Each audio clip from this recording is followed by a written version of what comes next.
పిల్లలు, ఇప్పుడు మనం చెప్పుకోబోయే పాఠం స్వార్థపూరితమైన కుక్క. ఒక ఊరిలో ఒక రైతు ఉండేవాడు. అతనికి 1 ఎకరా పొలం ఉండేది. ఆ పొలములో బాగా పంట పండేది. పంట అమ్మి గుర్రంను కొన్నాడు. గుర్రము ఎక్కి ఊర్లకి పోయేవాడు. అలా కాలం కదులుతుండగా ఒకనాడు పంటకు నష్టం కలిగింది. తెలిసిన పెద్ద మనుషులు కుక్కని పంటకి కాపలా పెట్టమన్నారు. సరేనని రైతు కుక్కను తెచ్చి పొలానికి కాపలా పెట్టినాడు. తరువాత పంట బాగా పండింది. బాగా లాభం వచ్చింది.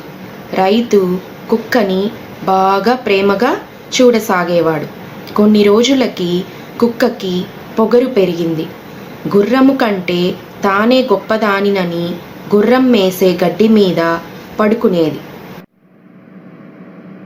గుర్రము మర్యాదగా అడిగినా లేచేది కాదు.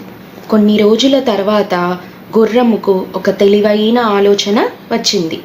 రైతు కుక్కకు భోజనం పెట్టే సమయంలో గుర్రము గడ్డి మేసేది.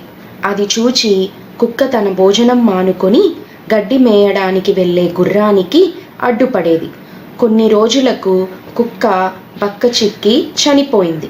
ఈ కథలోని నీతి స్వార్థము ఉండరాదని చెబుతుంది. చివరగా ఇంకొక నీతి చెప్పదలుచుకున్నాను. ఈ లోకంలో ప్రతి ఒక్కరికి వారి తెలివితేటల మీద గర్వం ఉంటుంది. కానీ ఏ ఒక్కరికి తమలో ఉండే గర్వం తెలుసుకునే తెలివి ఉండదు.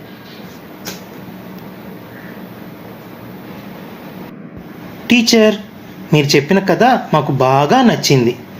వ్యూవర్స్, మరిన్ని వీడియోస్ కోసం సబ్స్క్రైబ్ చేసుకోండి. లేటెస్ట్ అప్డేట్స్ కోసం గంట ఐకాన్ని క్లిక్ చేయండి. Bye bye.